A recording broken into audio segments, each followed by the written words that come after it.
G'day, mate. So, I've just been to the Outback and things are going pretty spicy. This video is just going to be talking about the Outback in a bit more detail, actually give you a storyline, I guess, a synopsis of what happened. Should be pretty good. Let's get into it. So, I arrived in the Outback. I slept most of the flight, and I arrived there, and I don't have a clue where I'm meant to go. I know I'm getting picked up at 1, I think anyway, but it's currently 12, we got there a bit early, and I have no clue what's going on, to be honest. I wait for like half an hour, and a bit of me is like, oh geez, Rick. But no, a bit of me is like, oh geez, I don't know if I'm meant to be on a bus already, I don't know if I'm meant to meet him there. Anyway, so eventually, luckily, someone does turn up, and I am in the right place. We get on the bus, go to a campsite eventually, Camp 1, and, well, actually, technically it's Camp 2, because we got to the campsite, Wayne, our instructor, had to pick some stuff up, then we drove to the camp we were actually staying at. But this campsite we went to first to pick stuff up is the camp we stayed at the second night. So anyway, went to the second night camp just to chill. Wayne introduces himself. Hi, I'm Wayne, blah blah blah. I like Vegemite. He then got us to introduce ourselves. And someone called Sasha, she worked on Deadpool 2, which is a blimmin' insane thing, by the way. Deadpool 2. And she just worked on it, she did graphic design for it, she met Ryan and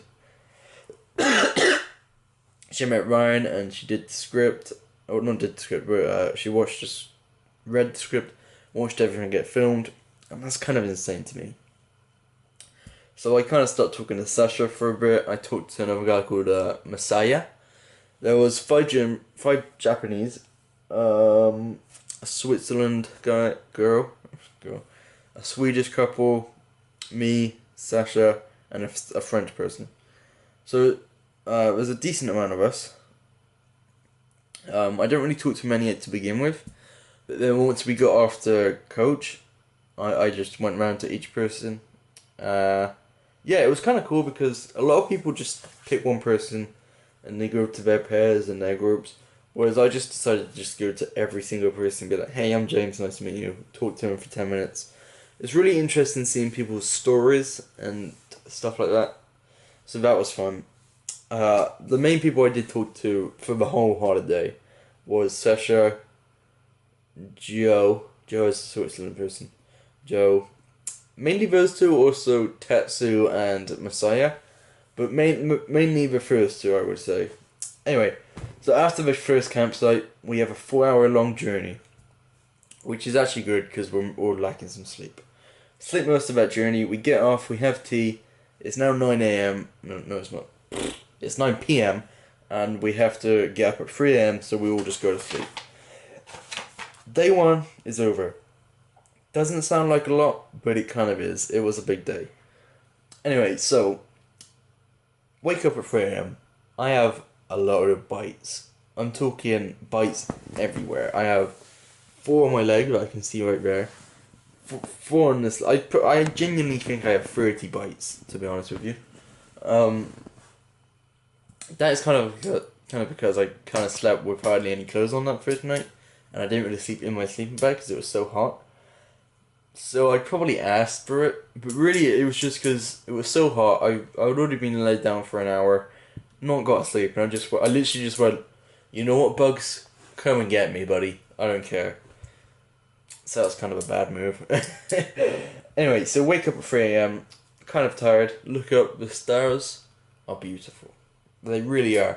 Annoyingly, you couldn't get it on camera at all, but the stars were very, very nice. We then drove to the canyon. The canyon was disgusting. In terms of getting to the top of the canyon. Once you were there, it was beautiful, but I genuinely didn't think I was going to make it. And there was a lot of people who were in a worse state than me, and I thought I wasn't going to make it. One thing that I do like, this was with the Blue Mountains as well, I was at the front, so if I stopped, 1, everyone else would stop, but 2, by the time the person at the back catches up, you can go again. So that was actually did help me a lot. Canyon was great. It's really beautiful. It was a nice little walk. There was a little bit of like a pondy, lakey area.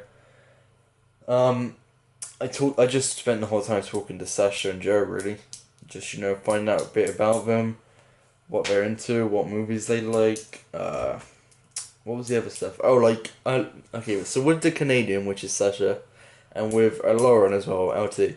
It was really fun talking to them about differences in in America.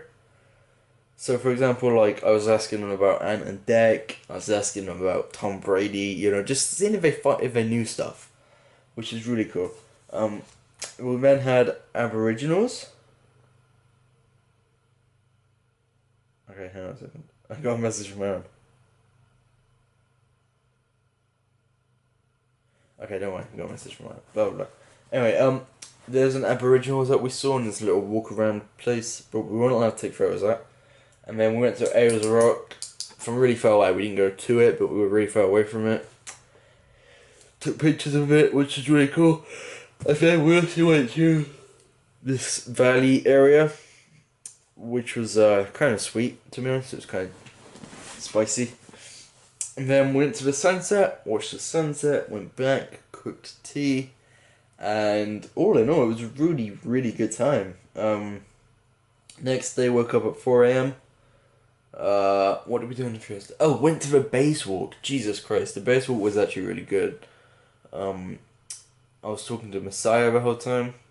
Well, actually, I was talking to Sasha and Joe, blah blah blah. But Messiah I was talking to a lot on that day about friends, about I was just talking about stuff that he didn't know about. But I was trying to like explain stuff to him, like Rick and Morty. And then I was like, hey, what about Pokemon? He's like, yeah, I like Pokemon. When I was a kid, and I was like, yeah, me too, me too. Yeah, so did the base walk, that took 2 hours.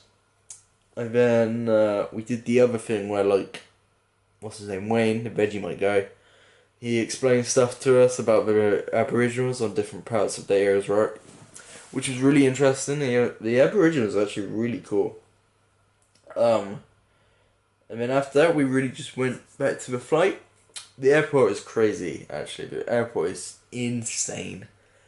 So here's what the airport is. Desk here, right? But 10 meters this way, security.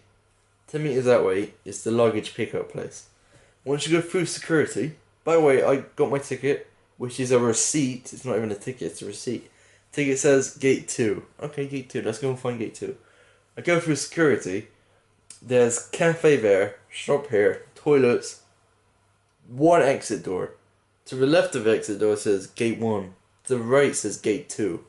But there's one exit. So really it's not even an airport, it's like a shed. And we get there an hour early, then we're allowed in. So we're allowed in 2 hours before our flight. We get there 3 hours before. So for an hour we're sat opposite the desk, right next to security and the baggage claim. Swatting off the flies. But no, the Outback was just really cool though. It was insane how good the Outback was. It really was. It